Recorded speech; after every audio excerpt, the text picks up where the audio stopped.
Well, hello everybody, and welcome to today's session. This is an open discussion on selling in the elimination market, and we'll be covering how buyers have changed how they select solutions. We wanted to share our insight in this open format, so thank you so much for being here. Let's get straight into it and introduce today's speakers. First up, we have Michael Rochelle. Michael is the Chief Strategy Officer and a co-founder at Brandon Hall Group. Michael serves in a variety of roles, including overseeing research and advisory support for organizations and solution providers. Michael is one of the company's principal analysts covering all areas of human capital management, and Michael has 40 years of experience in our space. We also have Roberta Gogos joining us today. Roberta has over 15 years in the HCM space. She specializes in brand position and developing marketing strategies that build market share and profitability.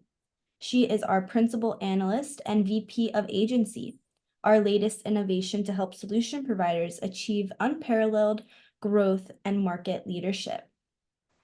Lastly, we have Alan Mellish joining us today. Alan has spent the past 14 years serving the HCM community as an industry analyst and marketing strategist. Alan has run industry conferences, built original research, and worked in agencies to build HR tech brands. As a principal analyst for Brandon Hall Group, Alan draws on his experience to raise the bar for HCM expertise and build market share for top-tier HR solution providers. For those of you who are not familiar with Brandon Hall Group, we are a human capital management research and advisory firm that empowers excellence in organizations around the world through our research and tools. We have 6 practice areas, including learning and development, talent management, and leadership development. A quick mention that we currently have several certification programs open for enrollment, including our Certified Learning Strategist program. Visit certification.brandonhall.com to learn more about how to earn that designation. All right, just a couple of quick things before we go ahead and dive in. If you have any questions, please feel free to drop them in the questions panel on your control bar. We will have time at the end to answer them. We are also recording this webinar, so we'll send you the recording and a PDF of the presentation via email. The chat box is open for everyone today, so we'd love for you to share your questions, thoughts, and experiences here. Now let's get started. Don't be shy, jump into the conversation, or just say hello and let us know where you're tuning in from. Roberta will go ahead and kick things off for us today. Hi all. Today we're diving into the elimination market, a new reality in terms of how HCM solutions are selected by buyers. We're going to explore why they are now looking to exclude vendors and what you can do about it. But just before we dive in, we'd love to context set with a quick poll question. So Shay, if you could please.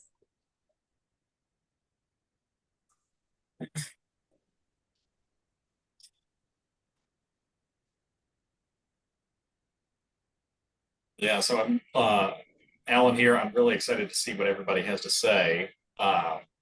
These are definitely some of the most common things we hear coming up in briefing calls and partnership calls with folks like you on the line. So curious to see how close you guys match up with the mean that we see.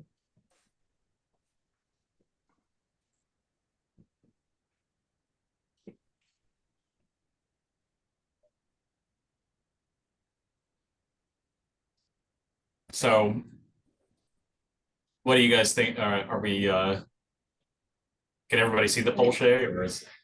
Yep, this is live for everyone, so here are the results. Great.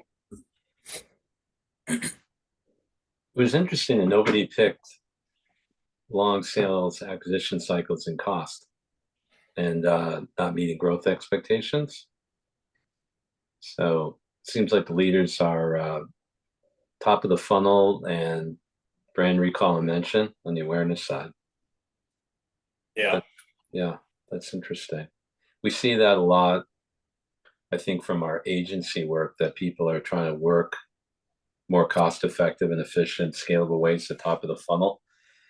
And Roberta, you do a lot of work with your team on the brand awareness. Oh, it says we were only allowed to pick one.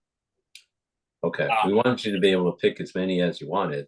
So if there's anyone that, if there's anyone that would like to add, additional ones that are on their mind, feel free to drop it in the chat. But thanks for letting us know. Great. All right. Any questions from the audience? Okay. Hi, Bob. It's good to see you and talk to you. So welcome. And connecting with the right executive at the right time. Yeah. It looks like a lot of people are playing hide and seek as far as the decision maker. And we're finding too, the buyers are saying that they're getting screened. Providers are saying they're being screened by a lot of layers of buyers, can't really find out. As Holden used to say, who's the fox, getting to the right decision maker. Bob, if you have any thoughts on why you think that's happening, drop it in the chat, or if anyone else has some thoughts about why it's so difficult to peel the onion in the buyer landscape, we'd love to talk about it. Yeah. So here's a bit of a stat that we wanted to share. As you can see, satisfaction with HCM technologies isn't great. We're seeing a shift in buying behavior that's turning the traditional sales process on its head. We saw some of that in the results that was just shared. Before we get into the detail, does anyone want to add to this, or shall we jump into, we've got 2 more quick poll questions that are context setting about your pain points, and then we'll get into the rest of the webinar. Before we do that, let's talk about this. Let's talk about this a little bit, because I think it'd be fun to talk about before we jump into more polls. So what do we think about as an audience, that 2.8? Is that a surprise to people? While we're waiting for people to sit. Oh, go ahead. Yeah, let's see what people, see if anyone wants to respond to that from the audience. I can tell you personally, if my wife or one of my children gave me a 2.8, I would not be having a great day. So the it's not a great rating. It's not terrible. And one of the things when we were getting ready for this and I was looking at that data was a thought that came to me was like, 2.8 is kind of like, it might be hard it's not easy for somebody else to come and dislodge somebody who's, their current provider who's at a 2.8 with them.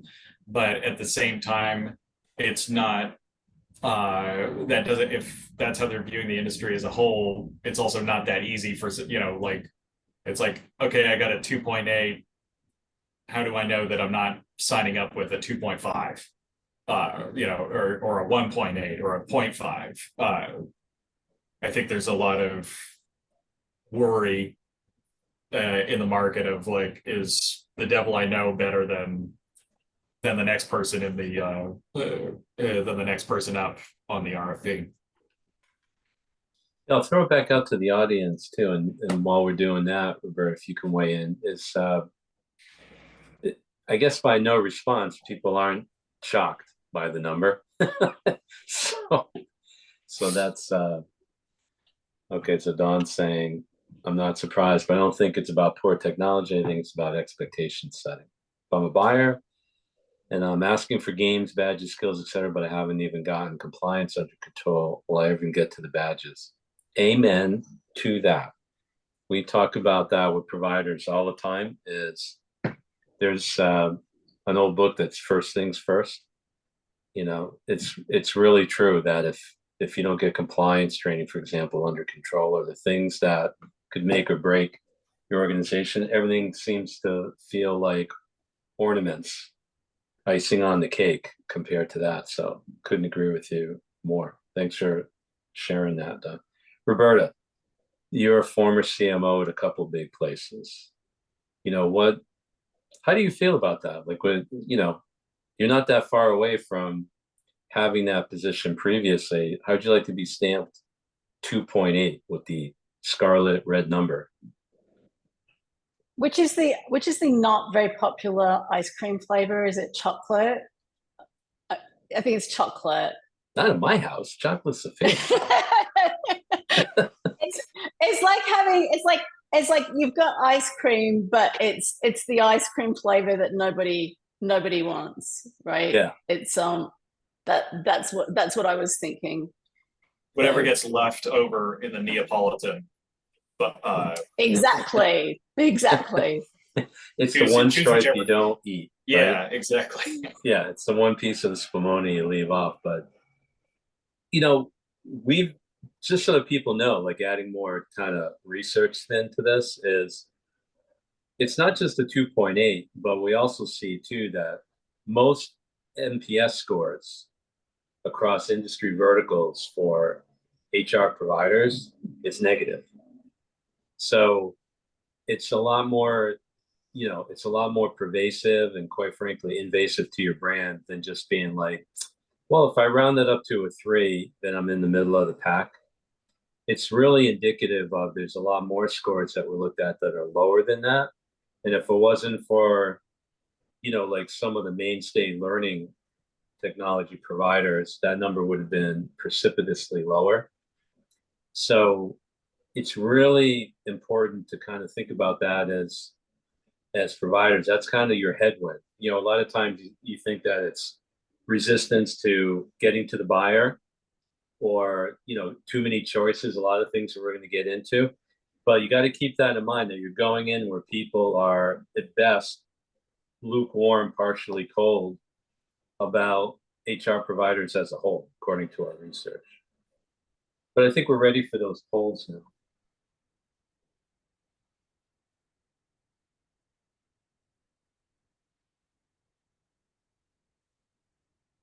So we've switched the polls to multiple choice, so have at it, and we'll get a chance to chat about the results.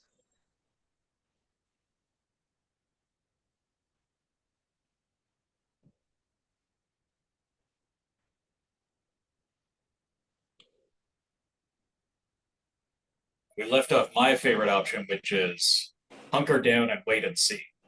Don't do it. Yeah, the do nothing scenario, right? I don't see any results popping up. Yep, you will see them after I share. Okay. You have to wait Excellent. for them to all come in first. Give it a couple more seconds.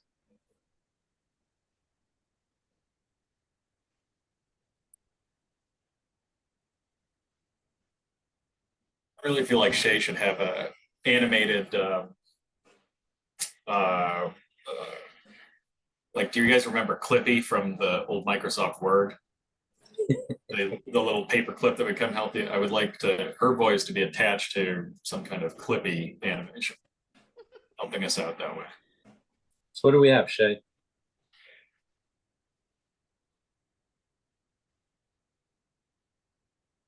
Okay. Interesting. So no one weighed in on cutting back on investments to save money. That's interesting. Expanding products and services is the lead, not far beyond hiring. So really, what I'm taking away from this, Roberta, is people are going to spend or expand their way out of this as far as addressing pain points.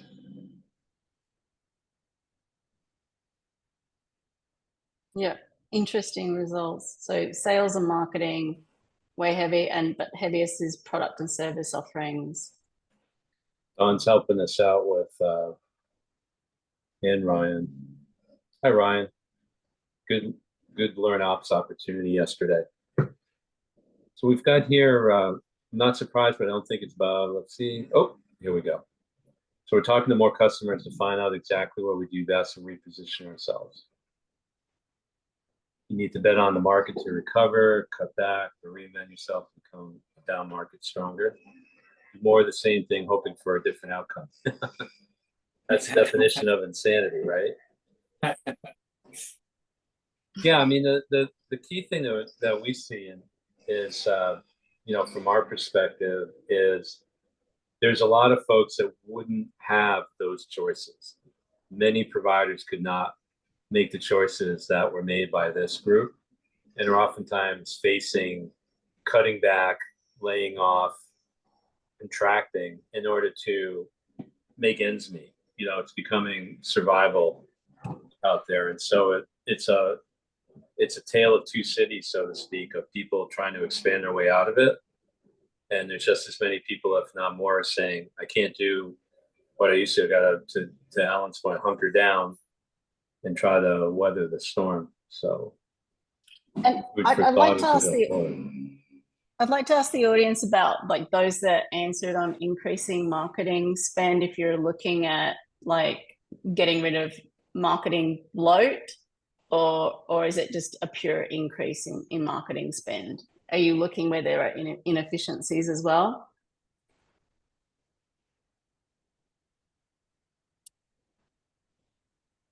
Yeah, that's a good question, Roberta. Because definitely, definitely it's a kind of, you can never squeeze out all the waste, fraud, and abuse in your marketing budget, but this is definitely probably one of those times, from the vibe I'm getting on the call and also the vibe we're getting out on the street, is that like, even if you have the budget to play with, it's not a bad idea to be looking at re-examining how you do things so that you can come back stronger, as somebody said, right when the move comes back. Let's launch the next one, Shay.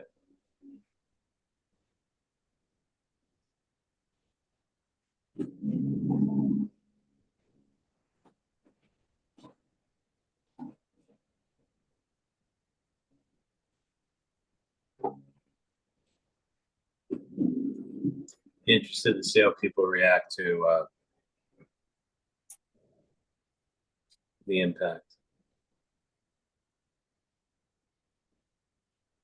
And as we're waiting on this, Roberta, I got a question for you that comes to my mind is, how do you measure impact these days as a provider? You run agency, we have people coming with like the kitchen sink as far as their determination of success or impact, but putting you on the spot, what do you think are like the top two things that a provider should use to measure impact in the market? Sales qualified leads and like win rate. The old KPIs for marketing that we've been looking at over the years and prior to COVID around, leads, website visits. There's definitely a need in the climate with the cost of lead acquisition to show that it has an impact on the business. So we tried to bridge that gap by hiring chief revenue officers to bring sales and marketing closer together, but it's really about aligning KPIs across the business. Right. Which kind of lines up with exactly what you just said. When you take a look at what hit the top of the list, more sales qualified leads. Roberta and Al and I were talking about, and I'd like to throw this out to the audience. I think it was a very astute comment that both of them made in our prep for this webinar, and that is, do we see a fundamental shift? And I think it's just curious to ask because of the way the poll data trend is going. Are we shifting more towards sales being the lead within organizational structures now? Is marketing taking more of a backseat, enabling messaging, and we're just trying to get out there and pound the bricks and just try to find business. Be interesting for the audience to say, to give us any kind of feedback on, are they experiencing a seismic shift within their organization from being marketing driven to sales driven. So I'd love to hear back. But I thought that was a very astute comment by Roberta and Alan when we were doing prep on this. So it kind of seems like it's going that way, that people are going to punch their way out of this situation by being a more sales driven organization rather than more marketing driven organization. But anyone who wants to weigh in on that from the audience, that'd be great. Okay. Mm-hmm. Thanks, Ryan. Consumer investments ties to one or more of these. That's interesting, like, and anyone else who wants to expand on that too, is investments are always the elephant in the room, right? Alan, Roberta, like, where are the investments going? We see it as an analyst and agency firm. Are you investing in us, in order to try to see if you can break free or break loose or make a difference? Are you investing in, I think, are you doing competing project analysis? You're trying to figure out where your investments should be. So that's a really interesting insight, Ryan, that you shared. And then Dawn's just written, I think the buyer wants to do the majority of the research before they talk to sales. This leaves marketing to create the journey and sales to convert. I definitely think marketing has more of a role than ever, if you agree with this shift. That's good. I like that. We might have to steal that, Don. We'll send you out a release form so we can actually use that. That's cool. Bob weighed in as well, Alan. Let's say? Yeah. Neither market nor sales driven. Enterprise executive driven. Enterprise executives are buyers only 3% to 5% of their time. That's interesting. So we got some great data to show you. So we should probably keep going, because I think some of the things that are being brought up right now are a good foreshadowing to what we're going to be sharing. Yeah. So the next slide, we've got some data on key factors in provider selection. So just take a moment to review this. There's quite a long list on key factors. Data suggests that buyers are prioritizing fundamentals. But Michael, is there anything that surprises you most about these priorities, and what does it mean for solution providers? Yeah, I was actually disappointed with these results, because I think reputation for partnership after purchase should be number one. I mean, why wouldn't you want a provider to be there in the long term, the short term, highs and lows, everything else? I was very surprised that partnering wasn't number one, and now buyers are still leaning into getting data security, right? I mean, how can you not be data secure as a provider? Like, you can't even be in the market. If I see ease of use one more time, I mean, come on. So the one thing I was happy about, and and I'll kind of stop there, is like total cost of ownership is finally climbing up the list. We do more selection and evaluations than anyone in the space, and it's the number one thing that's amiss when we take people through the engagement, is they budget for things like, oh, I just budget for the month to month with the provider, or I only budgeted for that, and I didn't budget for the before, the during, the after, the support. And so it's almost like people lease a car that they can't afford. Like, they flip out when they find out a tire is $1,200. It's like, then you shouldn't have bought the car in the first place, So I'm glad to see the total cost of ownership is climbing. But Alan, I don't know where you want to go after that. Yeah, definitely echoing you on the total cost of ownership. I mean, I think it is a really big, it's sort of one of those, it's its own separate item on this list for a reason, but it is kind of like, it's an indicator of so many of the other items on this list that do matter in my mind, where it's like total cost of ownership there's a direct line between reputation for partnership after purchase that affects total cost of ownership, and ease of implementation. Like, if it's easier to implement, it's going to cost you less. The cost of ownership is going to be lower. So, I mean, that's just how how I'm thinking about it. Yeah. And I think it's funny too that anyone that was trying to figure out whether AI is hype or not should take a look at the last strike. You know, it doesn't win the day. I mean, when buyers come down to it, there's a lot that's being talked about. But at the end of the day, people see other things that are much higher in priority for them than trying to figure out AI capabilities and roadmap. So back to you, Yeah. Roberta, on this one. I know we got more stuff Thanks. to get. Let's make sure we can get through the rest. So then I think this is interesting from a fundamentals point position, like the buyers being concerned with the fundamental aspects, but then if we're looking at the hidden mode, if we're looking at peeling back the layers and looking at what's really driving buyer decisions, fear of making the wrong decision is driving the selection process more than ever. So what's driving that, and how can providers address these underlying concerns? So what are your thoughts, Michael, Alan? I'll be quick on this one. Is I don't think anything here is a surprise to anyone. You know, the problem I see is the list continues to get longer. You know, that's the problem. More and more and more things are becoming hidden motivators for people.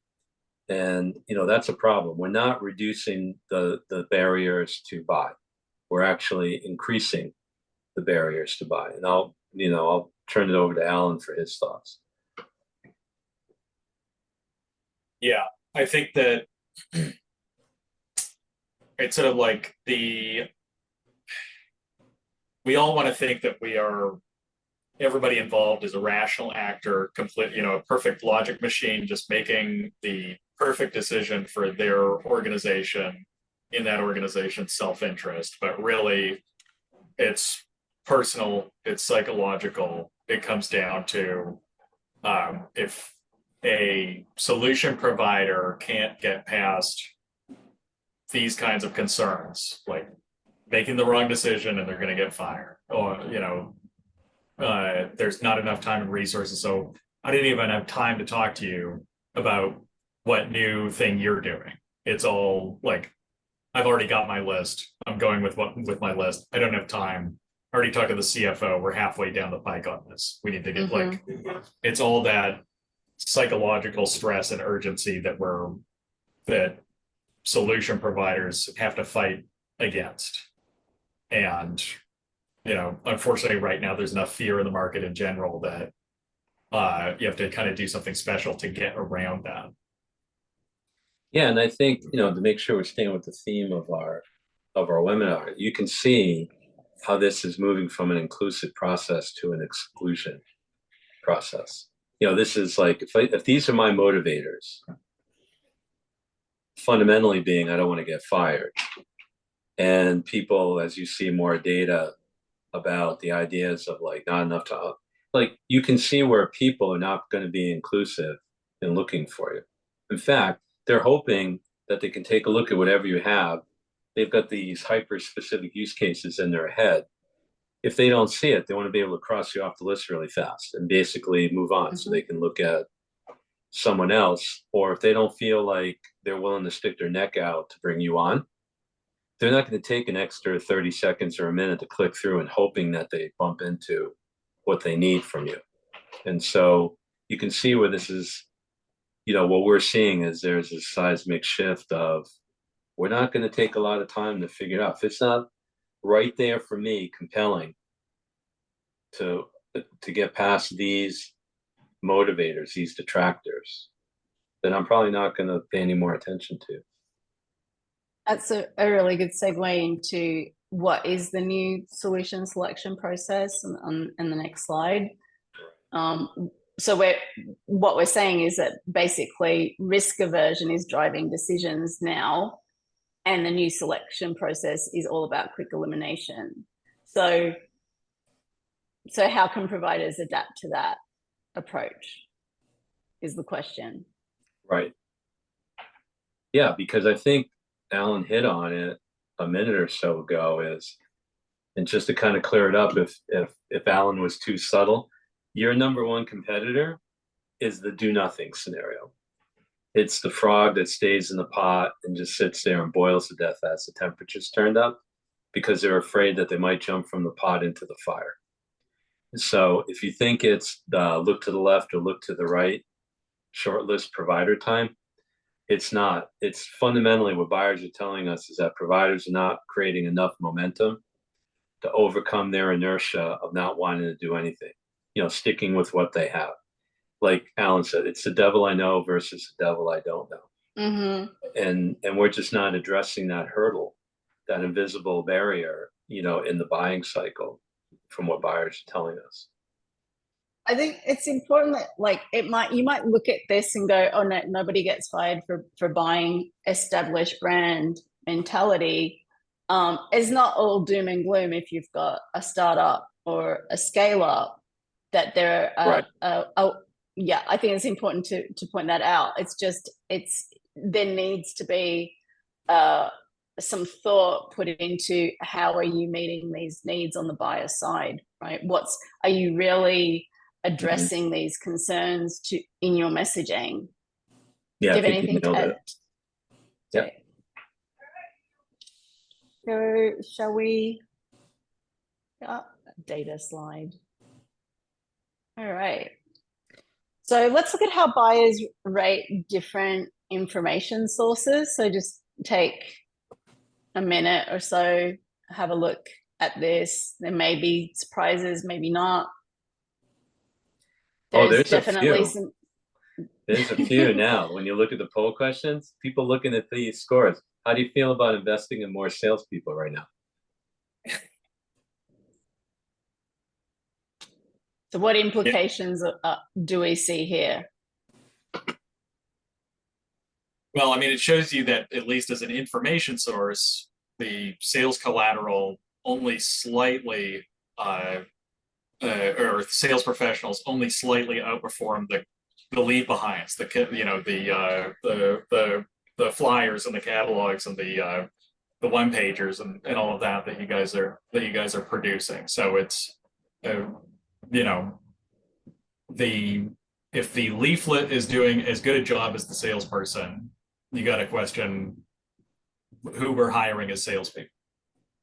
And that aligns with what Dawn mentioned, that I think the buyer wants to do the majority of research before they talk to sales. And we're seeing across the board in marketing, right? More transparency, address those use cases in the sales collateral, make sure you're addressing all your buyers in the sales collateral. If they're doing that research, then your sales collateral needs to be a whole lot deeper, broader, and better to speak to those buyers. Yeah, and I'd probably add, if you average this out, by the way, your paid advertising isn't working. But if you average this out and you looked at this, you got to say to yourself, the totality of what you're spending money on is not making a difference.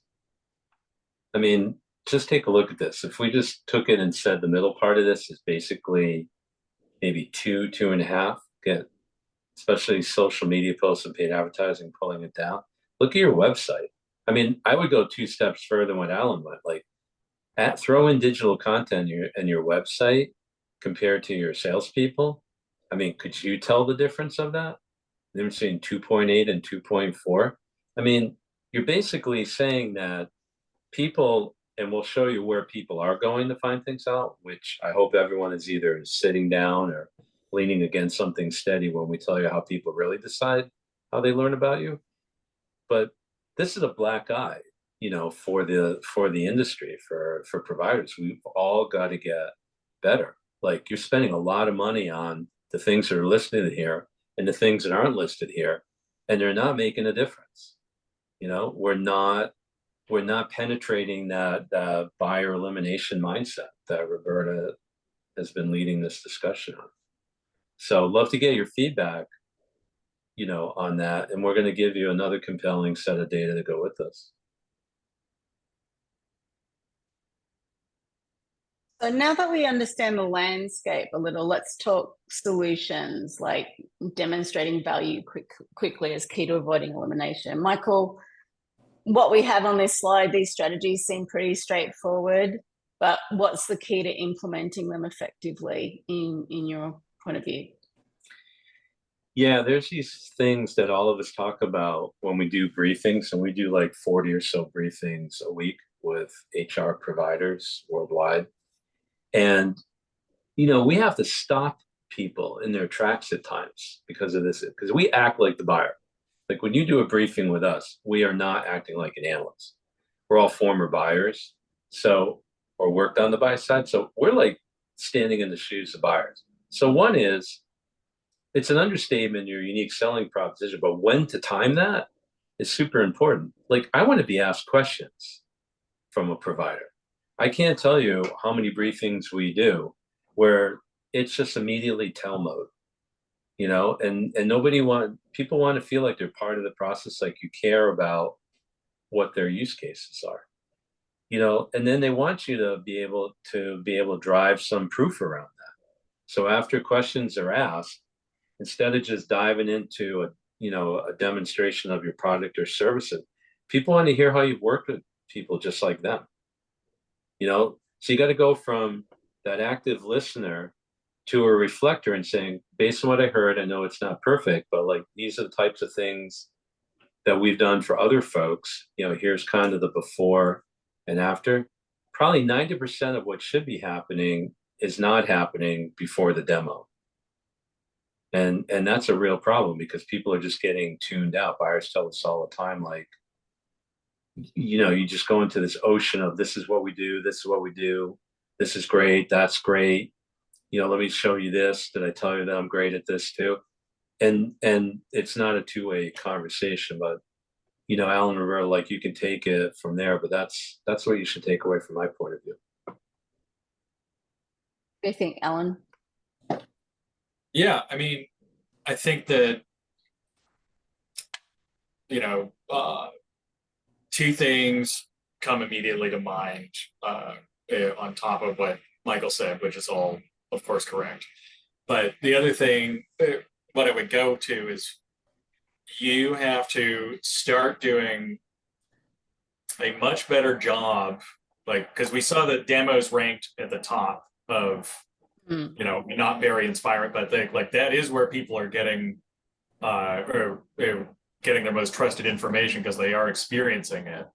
But if you haven't done that, all this work beforehand of having marketing and awareness and messaging that is actually going to put you in touch with the person who's most likely to have a good use case for your thing, then your pipeline is your funnel is shrinking, is narrowing before your eyes. You might get really great awareness, but if only 2% of the people that you reach care about your use case, then you're out of luck. And good luck getting them all the way to the demo stage where they're actually going to get to the point where they want to make a decision. So it's also that, like, are you fine tuning your awareness and messaging and all these other steps in the pipeline so that you're more likely to get somebody who's going to connect with your unique selling proposition, see the value that you can provide, and say yes faster than or even just put you on their short list before they make a decision. Yeah, and right throughout the journey, right? So like if we're talking about parts of the sales cycle now and then pull back through to marketing and parts of the buyer journey, and I think Dawn, you alluded to this earlier in one of your comments as well about the buyer journey, is like these are all opportunities to reinforce that use case and how well you fit with that customer as well.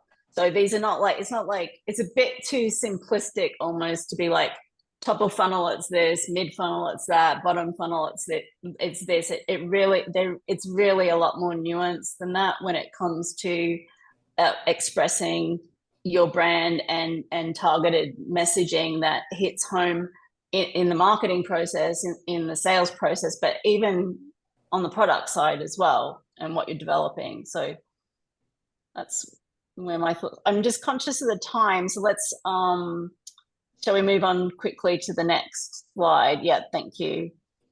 So this perception of oversaturation is driving the elimination mindset. And here's what buyers think about market saturation. Michael, do you have anything to add about what you think the real story is behind these numbers? Yeah, I do. And then this is going to be the mic drop to the next slide, is if you think quadrants and waves and grids and scale reports are helping to get people to understand who belongs on their short list, which hopefully it's you, it's not working.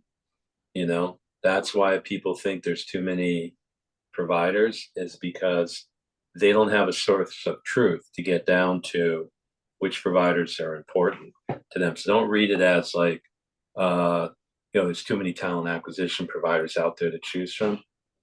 This is much deeper than that. This is basically saying, like, how do I get to the list that I need?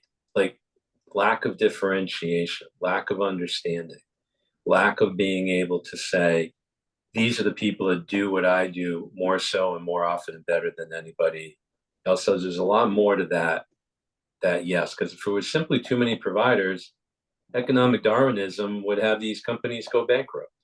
So it's not really as black and white, it's too many providers. So think about where you're spending your money to find out how you're getting differentiated. And I think this next slide, if it's the one I'm thinking of, is a killer slide. The storytelling is crucial, right? Buyers want to be the hero of their own story, not just a customer. We touched on this a bit with like targeted messaging and right throughout the journey, touching on all the customer touch points, right? From marketing through sales to customer success. So it's really like, how can providers craft narratives that resonate? So I think here, with the time we have left, is Shay, can we launch like a poll question? You've heard a lot about what we've had to say today. I'd love to launch our last poll question. We're not going to show it publicly, the results, but if you could just answer it for us, that would be super cool. And I don't know if the audience has an extra 5 or so to stay over. We're happy to stay on to wrap up our webinar as well. Yeah, answer any questions you have. Shay, did everyone weigh in on this closed poll question? Let's just give it about 5 more seconds. If you haven't answered, make sure to do so before we close it. Let's reach out to everyone. Is everyone in the audience answered? You don't have to say yes or no, but hopefully you have. Do we have 11 responses? We're good. 7 responses? Good. Okay. Great. All right. So we're happy to stay on for another 5 or so if the audience is, and we're going back, I think, Shay. Anyone have any questions for us? Anything else that we can talk about? Love to hear your final input before everyone jumps off. We're going to be here. We always stay on longer because people have to go, and some people like to stay and try to get their questions answered at the end. So shall we go over the last couple of slides while we're... Yeah, looks like everyone's hanging with us, so let's do it. All right. So here's some data on where buyers are getting their information. Just take a moment to review that slide, and just let me give you some context because it's not all there. Like where you look at the top of content platforms, that would be like YouTube, Spotify, podcasting platforms, and that kind of thing. I can give some context on that was an open question. Communities and groups as like Slack groups and channels, LinkedIn chat groups, Facebook groups, that kind of thing. Social platforms, the usual suspects. Third-party events and meetups might be live or virtual conferences, that kind of thing. We had varied answers under other like web pages or organizations like Brandon Hall Group and other. So you can see here that word of mouth and peer experiences seem to be more influential than vendor produced content. So that may or may not be a surprise to you all. Alan, I wanted to ask you, what do you think this data reveals about the effectiveness of traditional marketing? Yeah, so I think that, and then we'll get Michael in here as well, and you, Roberta.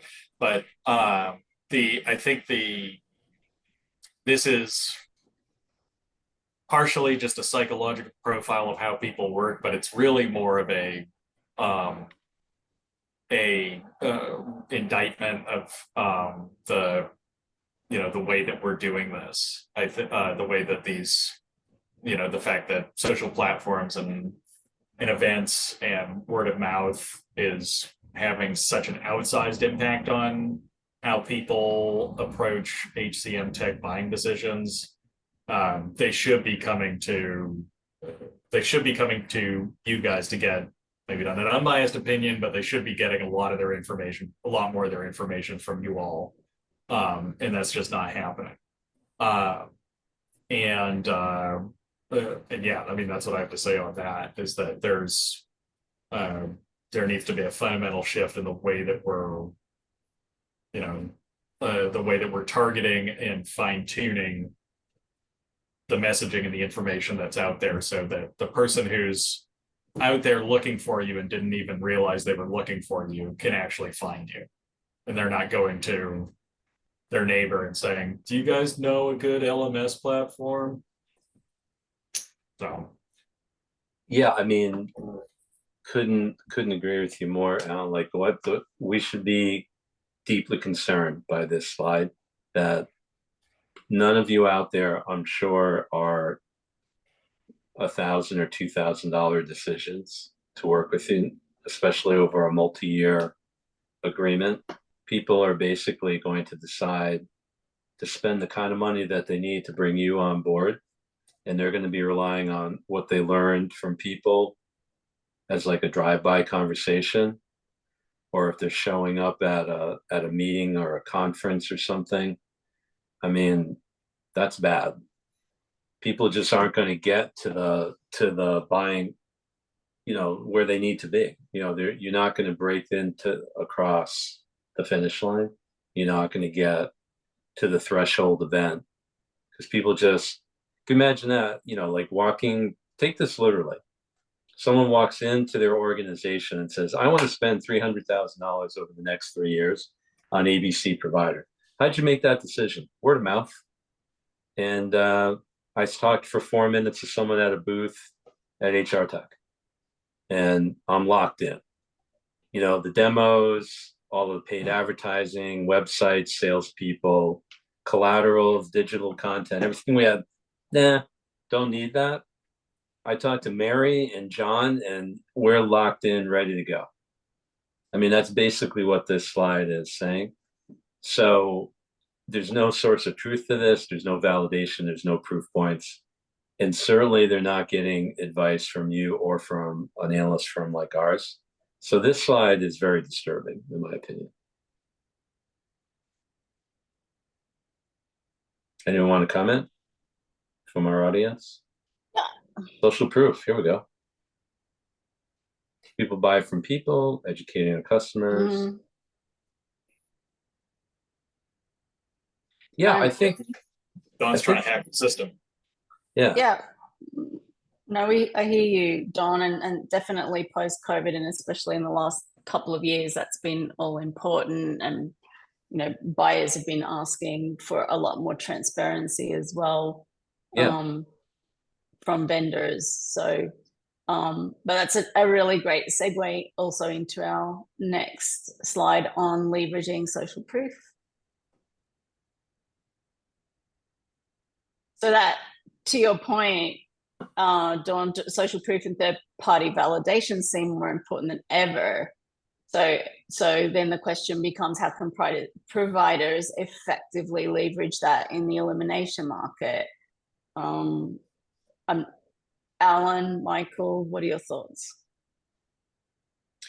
Well, I'll go real quick. It leads me back to a stat that everyone saw, but I don't know if it hit them where they lived, is 83% of people said, buyers have said to us, that proving out that you're a great partner is the number one thing for them. Even though the rating scores, like when you ask people straight out, they want to know whether you're going to be a great partner. And too much social proofing that I see is around puffing up. You know, how many awards did I win? How many certifications did I get? Collective, you know, it feels like a collective kind of thing. And very little do they learn about you. I mean, we have the largest awards program in the world, but people can read those case studies and learn about what a provider is all about and how they partner. Most things are just like shiny, bright objects versus being able to read the case study or understand the backstory. We publish all of them. It's really important that you're social proofing, especially with younger buyers, you know, not the boomers and the Xers that are starting to get out of the way, but they really want to know what your personal brand is. They would love to know, like, what the culture of your company is like, or how do you treat your employees? How do you reward and recognize it? Like, what things are important to you from a community standpoint, corporate citizenship? What are you doing to give back? You know, like, how do I get a feeling that you're a good brand to work with? Because I've got a strong affinity to my personal brand with whomever I work with. When I'm outside of work, like, I got to really feel they represent me. That's flooding in. So these things that we're bringing up allow you, to use Roberta's term, is to be transparent and to seem like you're putting on a persona of another human being rather than just a big company that's like looking to get you as a business, you know, as a client. That it's really, they're reaching out from a human experience to say, I feel you and I want to be able to work with you. So I don't think we use our social proofing the way we should, because we think of social proofing as like social media marketing all the time. And with younger buyers, it's more about influencing opinion, getting in the right places, getting people to get to know you, and not just a way of channeling out micro content, if that makes sense. Hope I made sense with that. It's a good point, Michael. And like with the, the awards and certifications and that sort of thing as well. Like we, on the vendor side of the fence, we all get into a bit of, oh, I've got to get my G2 award, or I've got to get my this award or that award, and you end up being a bit of a collector in that way. But it's like, what's behind it? And buyers today are looking for what's behind it, right? There's very little value in something that they can't vet, right? When you can produce some achievement and it's credible and it's backed up with a great use case, and a client who will reference your company, or an analyst partner who can speak to your prospect in a buyer's situation, like that's really powerful stuff. So really think about how you pull all that together. And Dawn, you've got a question about social selling platforms. I think Bob's introduced something. Yeah, there's great stuff out there, but again, it's all in the execution, right? And what are you doing with dark social as well? Like, how are you really thinking about it? I think there's a lot of like, we need to get out of this sort of like churning stuff out automatically and not really thinking about how that anything impacts somebody. I don't know if Alan, Michael, you want to add anything to that? Yeah, I mean, go ahead, Alan. go. No, I was going to say, I was just going to say, like, sort of two quick examples. This was more of it, like, from a recruiting perspective. I remember working with a company, and they were looking for very specific type. They were trying to recruit more, I think it was aerospace engineers, and they were coming up short. They were in all the industry magazines. They were in all of the, like, you know, on paper, all of the right places where you would expect an aerospace engineer to see your ad and apply for a job at your company. The thing that what they found out, though, after they actually spent a lot of money on it and did some serious research, was that most of the type of people that they wanted to hire, they subscribe to all the industry magazines, don't read them. They had better luck with Field and Stream. Okay.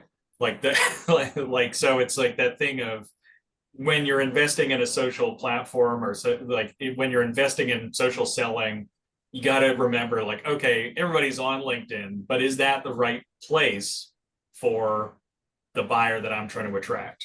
Because if it's not, then don't spend too much time on it. No, that's a good point, and Bob brings up a good point too. Known Bob for a long time, and it kind of gets back to what Don was asking about too. Is if you're going to do, remember when you're doing social proofing, and I think Roberta really nailed it as well, as your social proofing. That picture we put was to remind people, you don't. It's not an organization sitting next to a person. You know, we image that to reinforce the point that social proofing is a person talking to a person. You're entering that world as an organization.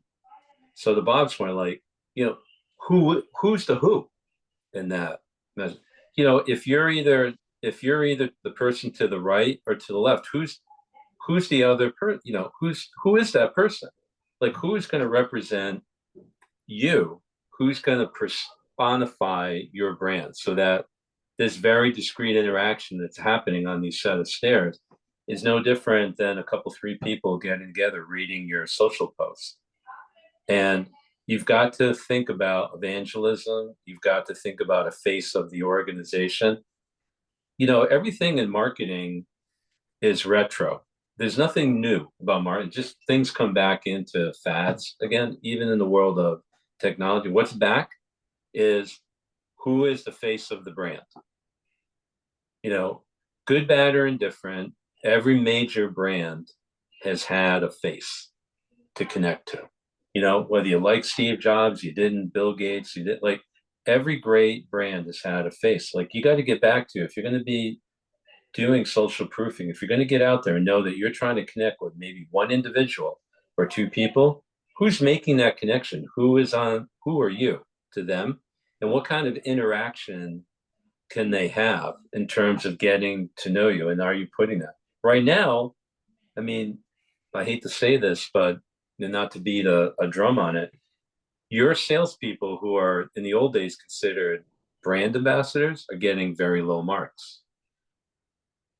So if you think that 100 or 200 salespeople, 10 salespeople, 5, whatever you got out there, is doing a great job of doing what we're talking about here, is brand ambassadorship and evangelism, they're not. So you got to reach deep within your organization and say, who's going to get out there and create what we used to call the brand promise? Who's going to get out there and personally commit to who you're trying to reach out to in this social environment and say, I will do this.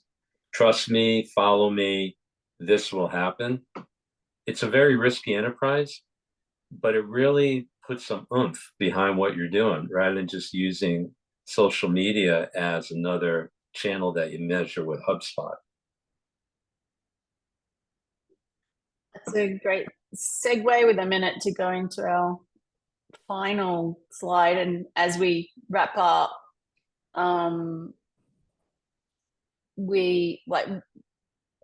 what's the most crucial mindset shift providers need to make to succeed in this new like, basically, can you turn the elimination market into an opportunity is a question. Does anyone have anything to add before we wrap up? We've got a minute to go, and just I want to add that if anybody has any particular questions and you've answered that, we can reach out to you. We'd be happy to answer them in a call with you as well. But yeah. Michael. Yeah, I'm going to close this out because I want to make a connection between the image and what's on here. As you notice that we picked the term business builder. That's what you need to take away from this slide, is you got to get back to the basics. Are your building blocks in the right place and in the right order? Have you created the right foundation in order to achieve success? And so we do a lot of this kind of business builder awareness thing, is like getting back to the basics of, do you have that solid foundation? Have you thought about, and I'll leave you with this quick story that kind of makes the point, and thanks for coming, is, picture that story where someone's walking down the street and they see 3 bricklayers, and they walk up to the first one and says, "What are you doing?" They're saying, "I'm laying brick." The second one says, "I'm laying a foundation." The third one says, "I'm building a cathedral." And that's what we need to be thinking about. Every little thing that we do, every investment, every spend, every individual effort we make has to have in mind that we're building a cathedral, because when you build a cathedral, you'll be able to reach your buyer. So thanks for joining us. Thank you, everyone. Go get them. Have a good day.